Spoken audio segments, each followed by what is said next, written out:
This morning's meditation is titled The New Eve and the Resurrection. You recall that kind of the overarching theme of the spiritual exercises has been Daughters of Eve, right? I think I may have just stolen that line from Chronicles of Narnia. When the kids came out of the closet, they first encountered the White Witch, and she called them, son of Adam and daughter of Eve, or something like that. So there you go. In that positive, cheery context, that's all of you.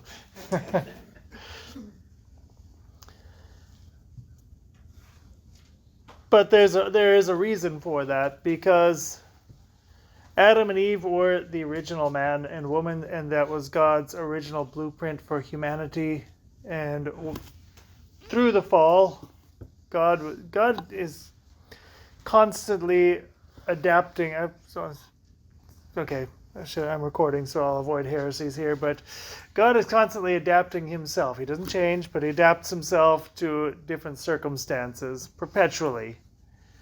And after the original plan kind of fell through, which was a perfect Adam and Eve and a perfect humanity, and giving a perfect yes to God in the moment of trial, and we all live happily ever after, he immediately promises that there will be, he doesn't put it in so many words, but a new Adam and a new Eve. Especially in the passage in Genesis 3 when he says, he will crush the head of the serpent with his heel. Interestingly enough, I forget which is which, if it's Hebrew or Greek, but one of the languages has he will crush your head and the other one has she will crush your head. Which, in light of, it's not an accident in God's plan.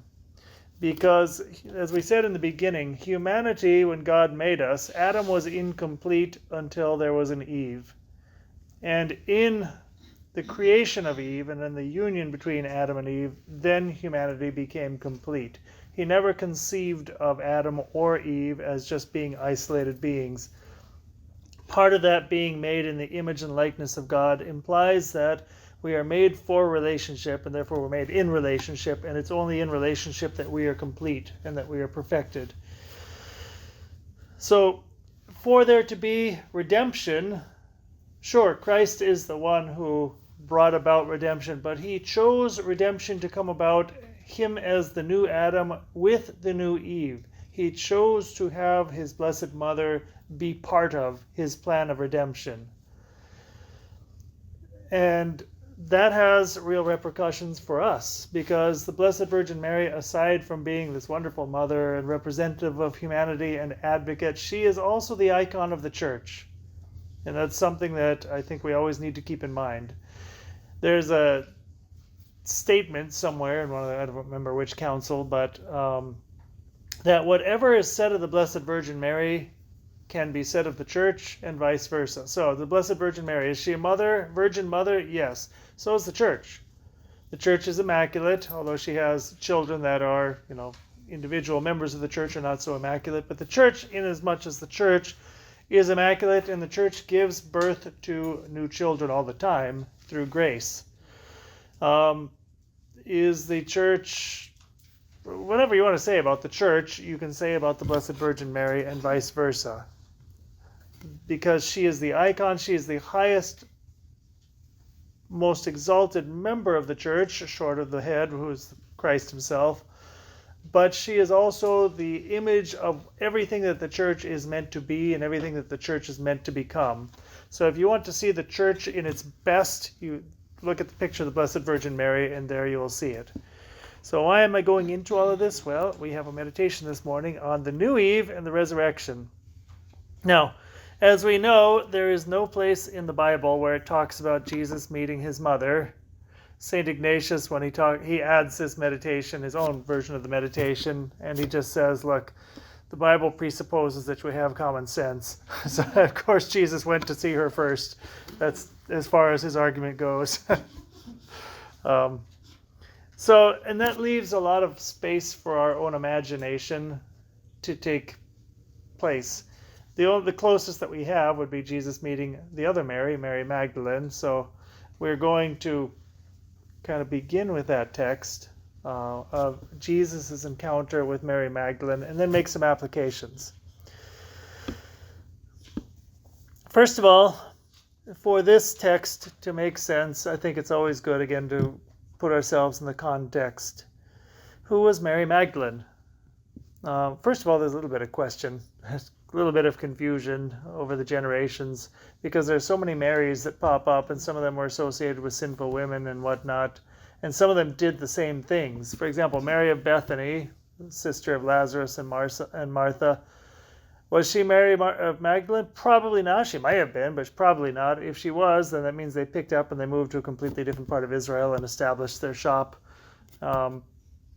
It seems very likely that she was not the same, but she did something similar. She washed Jesus' feet with her hair and did those similar kind of gestures. So you're like, well, they're a kindred spirit in many regards. What we do know about Mary Magdalene is she had had 7 devils cast out of her. Now, was that literally she was a demoniac, possessed, or was it just simply that there were 7 deadly vices, Probably both. I mean, this is just me speaking, but I don't see any reason why we should not believe that she was a demoniac and that she had 7 demons in her. And that would explain, if you are somebody who is a demoniac, there is really, I think, no greater torture that a person can go through. Did any of you see the movie Nefarious? It's worth watching. Nefarious. Don't watch it at nighttime. It was really well done. It's not just a horror movie or spooky, one of these exorcism movies. It was done by Catholics in close consultation with priests who are exorcists and whatnot, and they really nailed it. And we even asked Father Tan, who's a legionary, who's an exorcist, and he said, oh yeah, that's quite good. It's about a guy on death row who is possessed, and his whole interplay with this atheist psychologist who has to give him his evaluation to say, are you crazy? In which case we can't give you the electric chair. Or well, he didn't want to admit, are you possessed, but are you crazy or not? And the demoniac, the demon, whose name is the Nefarious One, or just AKA Nefarious, that's his name, is going to great lengths to prove to this guy, I'm not crazy, I'm possessed. I am, because he wants to take this man to hell. And he also has a mission that he has planned out for the psychologist, and that's part of the whole drama of the movie. But it really does a good job entering into demonic logic and whatnot.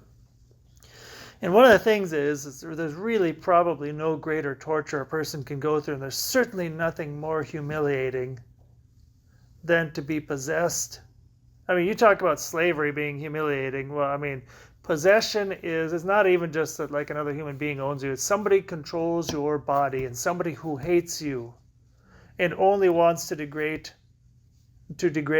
and bring you down, to torment you in every way possible, and to bring you to hell as a complete human failure and disaster. That's what a demon wants to do.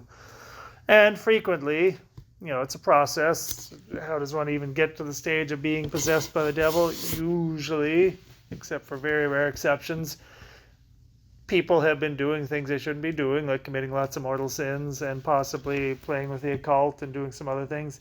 And demons, generally, once there's one in there, then they start inviting in all their pals.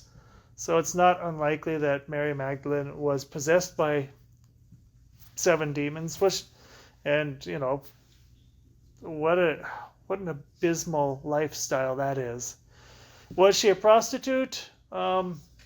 Possibly. We don't know that for sure. If she was possessed by 7 demons, it's quite possible she was a prostitute. It could go either way. If you're a prostitute living that lifestyle, you're living in a state of grave sin. You could very easily open up the door to 7 demons, or vice versa. If you're already possessed, they would love to get you into some lovely industry like prostitution, and be a drug addict while you're at it if they can, and anything that they can do that breaks you, that digs you deeper into sin and puts heavier chains on you and makes it more difficult for you to get out of that kind of bondage, they will do.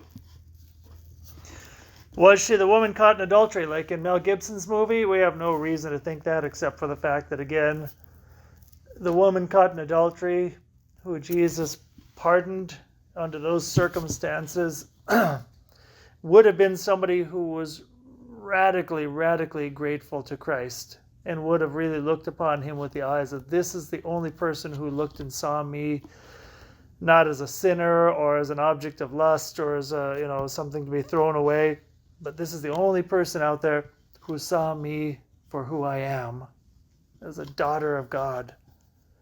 So it could have been her, and it's kind of a fanciful depiction on Mel Gibson's part, but why not? Maybe. We know that getting close to Jesus' passion, shortly before the passion, Judas had already,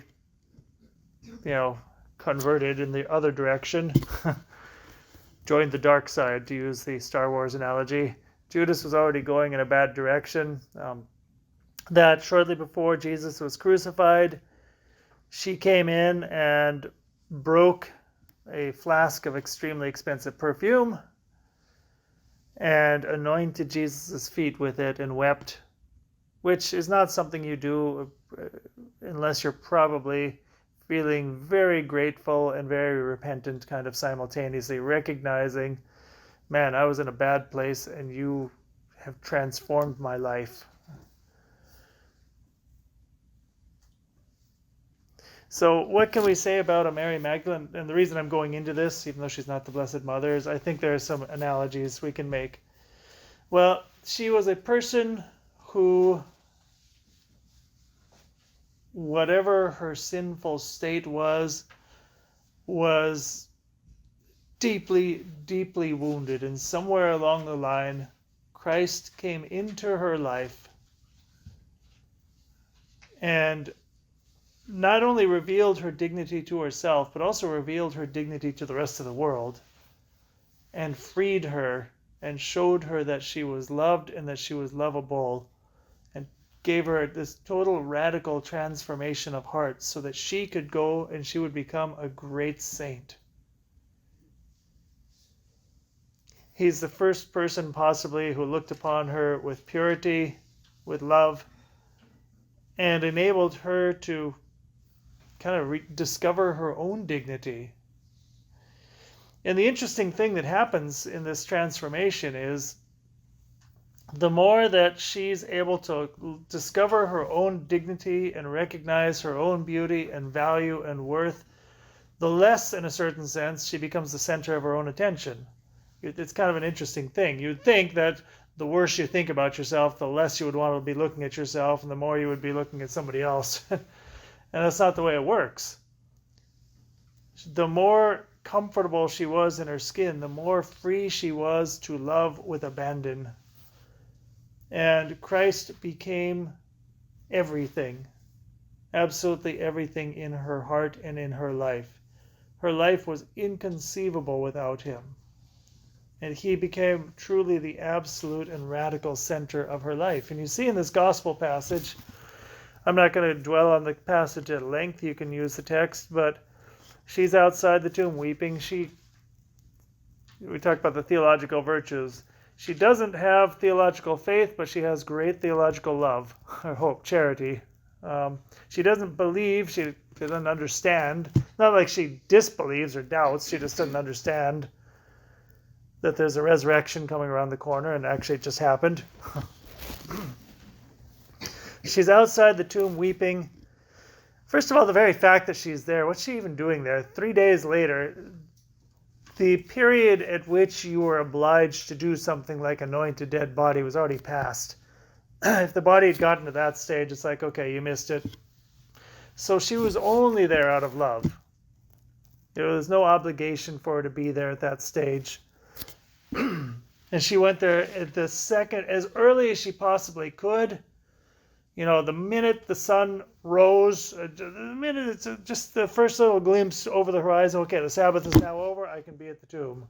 So immediately she's there. It's like she was, imagine, she didn't even have an alarm clock. I can't even get out of bed I have to sleep in for an hour. She probably never slept anyway. She was probably just sitting there ready to go with her bags and, okay, the sun's up, boom. That's it. And she was there, and she discovers to her horror, this nightmare is continuing. The tomb is open. He is missing. She encounters the angels, which is interesting. You'd kind of think if you encounter an angel, something would clue you in. It's like, what kind of psychological state was she in? Nobody, even if they looked like human beings and they weren't radiating light or something, although the other gospel says they looked like lightning and the Roman guards fell paralyzed, and none of that seemed to register to her. She was just like, you're not the one I'm interested in, therefore, whatever. Woman, why? Okay, I skipped that whole part. They said to her, woman, why are you weeping?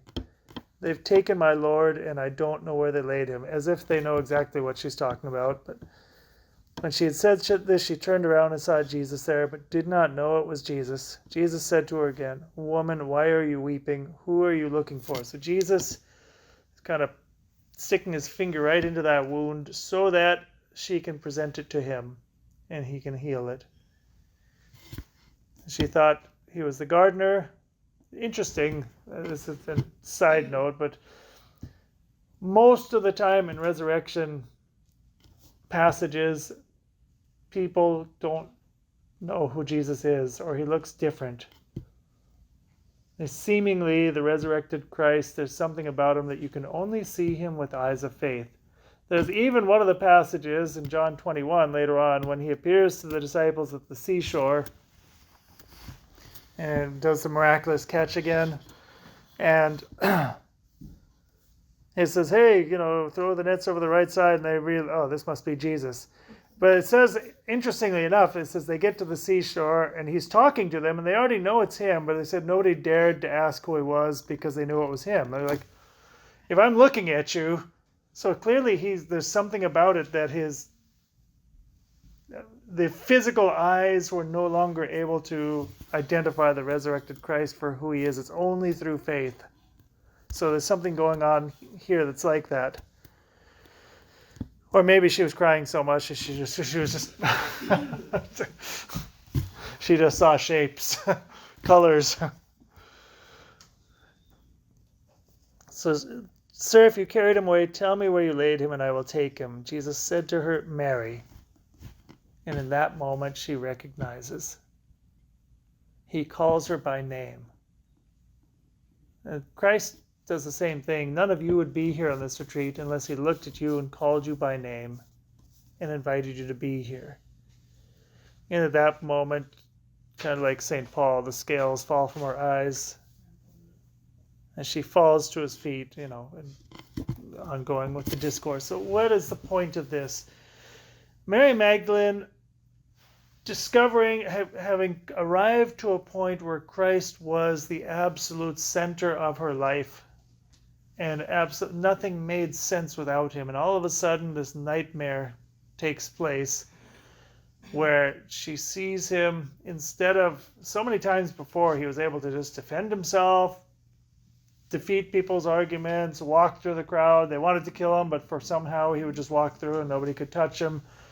And all of a sudden, this time, everything goes wrong, and he just seems to be putting up with it. And she witnesses the horror of the crucifixion, and he dies. And then she goes to the tomb, and even then, the nightmare is continuing. And under that state of mind, all of a sudden, completely unexpectedly, again, to quote the title of a C.S. Lewis book, she is surprised by joy. And she encounters that all of it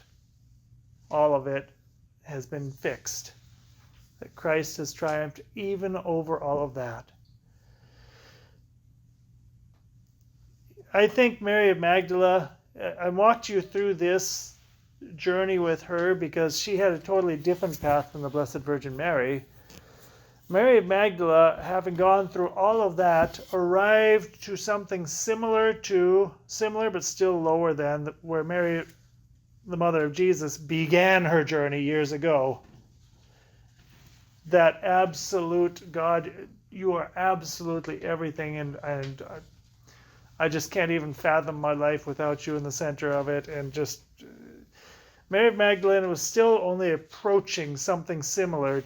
She still wasn't conceived without sin, for starters, but the frame of mind and the spiritual place that the Blessed Mother was as a little girl. And the Blessed Mother has continued this journey and grown and deepened every single day of her life. She was so far ahead of this place. I mean, already where Mary Magdalene is an incredible place, the place of great saints. And that's why I kind of chose to break it open a little bit, to put ourselves in that place. And the Blessed Mother was so far beyond that. So, it reminds me of a quote from St. Teresa of the Child Jesus, when she was saying there was a mentality that the greatest saints are the greatest converts, the ones, which sometimes is true, but in order to become a really great saint, you have to do like the Mary Magdalene thing and go through that conversion of from a life of sin and have Christ totally remake you. And like I said, a lot of times that's true. Mary Magdalene, St. Paul, for example, some of these great, great figures that you read in the Bible. But St. Teresa said people who say that don't get it at all. He says, a person, they pass through the experience, and so therefore they truly do have a deeper appreciation than your run-of-the-mill Catholic does. But what about a person who understands from the beginning that God has not only picked them up from their fall, but even more, he prevented them from falling in the first place? They were completely aware of it.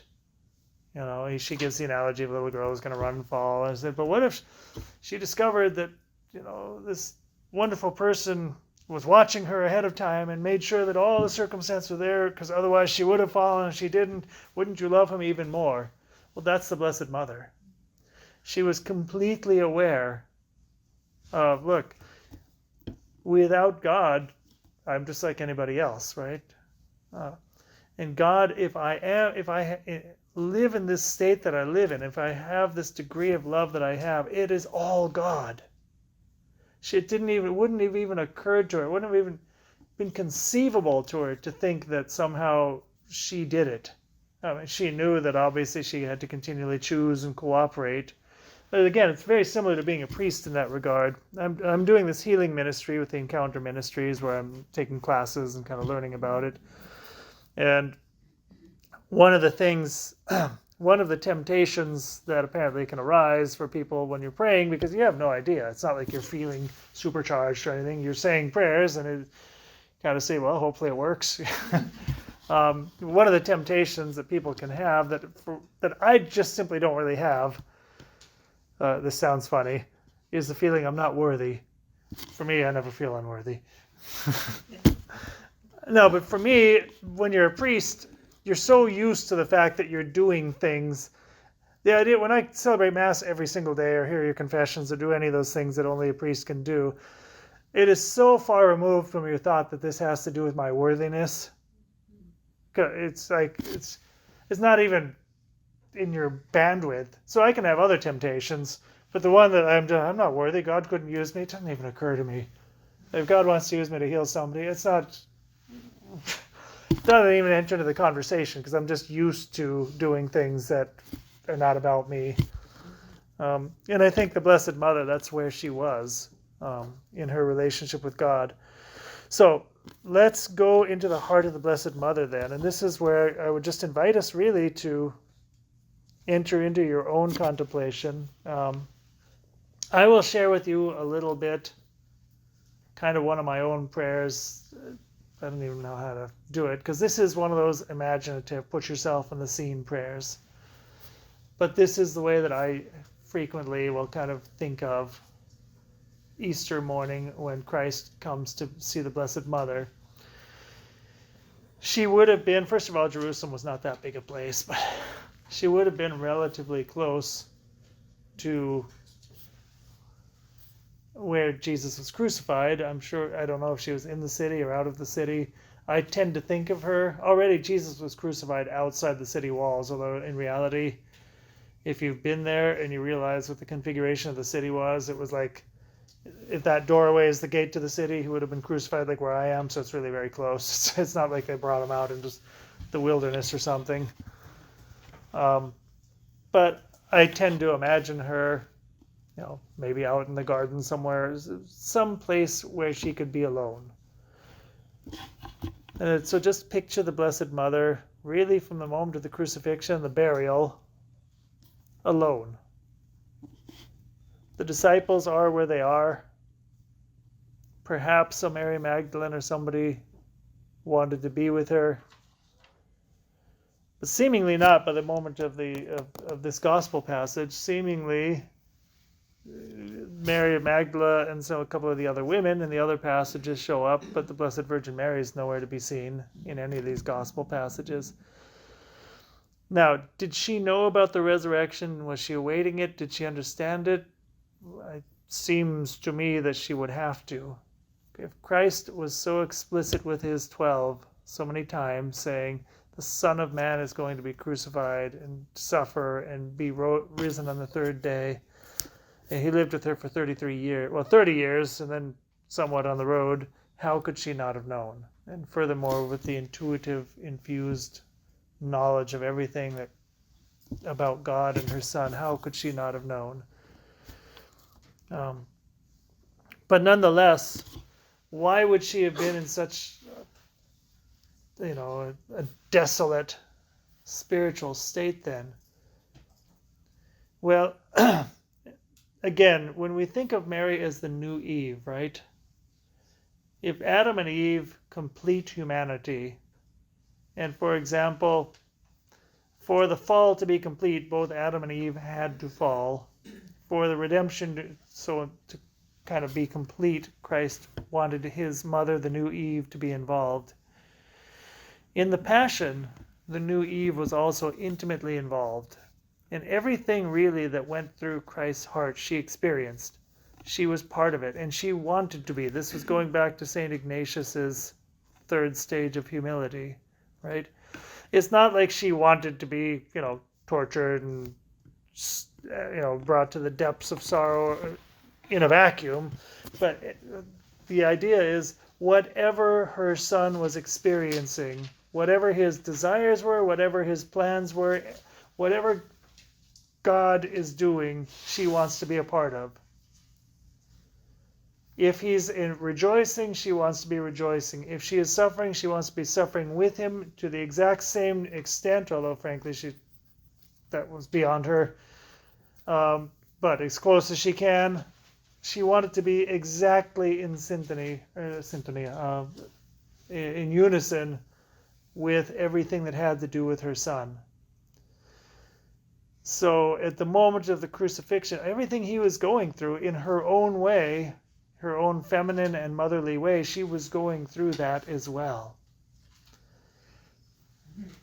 And in a certain sense, what she may not have been able to experience with the same intensity of Christ, for starters, the whole physical aspect. I mean, maybe Christ mystically allowed her to experience some of the physical, the nails and the scourging and whatnot, but we don't know.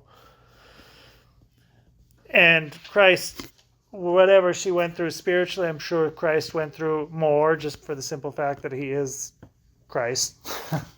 But having said all that, whatever she may not have been able to suffer exactly the same degree as her Son in terms of intensity, she did have a more protracted suffering, in the sense that Christ, when he died, it was done. He went to hell, but not as a punishment. He went to bring the good news, so to speak, to Adam and Eve, and to speak to those who were waiting. But he was no longer suffering. He was no longer in torment. She was. Even though she knew that there was a resurrection coming, she still had a very long, from Good Friday afternoon all the way until Christ appeared to her. However many hours that is. It was probably 36 hours, whatever it is.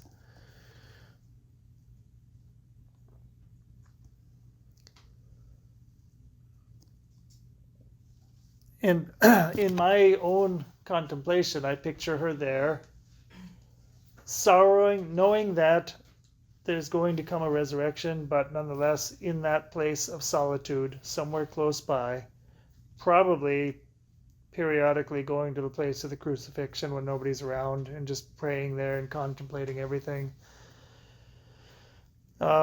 Probably she had some little place to stay. Seemingly they had a lot of friends around the area, so maybe there's probably somebody who had a house somewhere. I don't know where she stayed when she was in Jerusalem, but she must have stayed somewhere because she was around, and it wasn't in the upper room with the 12, for example, during some of those critical moments. So she must have had something, someplace.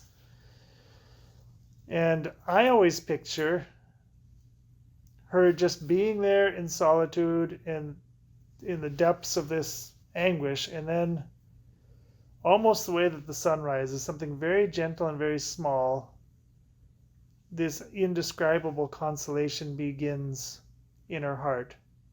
Kind of like watching and not even understanding or knowing what's going on, but just suddenly something starts to change. And it's as if spiritually the sun is rising within her heart. And she starts to feel a joy that doesn't really make a lot of sense. And at that moment, she would have heard the voice of her son behind her. And you can picture it however you want. But very similar to this passage with Mary of Magdala. What would he have said? Would he have said, woman? He seemed to call her that in public. Would he have said, mother? Would he have called her Mary? I don't know. And she, unlike Mary of Magdala, would have been able to embrace him. Because she was part of his entire mystery. She wasn't only on the receiving end like Mary of Magdala. She had already received, from her conception, she had already received the fruits of the redemption and all those things in an anticipated way. And just really to contemplate, maybe without even any words, just the embrace and just the self-knowledge, or the mutual knowledge of one another as they look in each other's eyes, and just simply being with each other, and her being filled with the joy of the resurrection.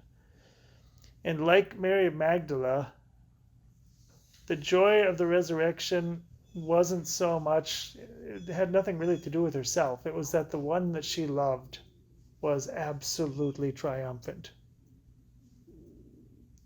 And the worse the suffering that he went through, the more joyful and beautiful would have been the knowledge that here he is, and he's absolutely radiant, and he is glorious, and he's beautiful to behold.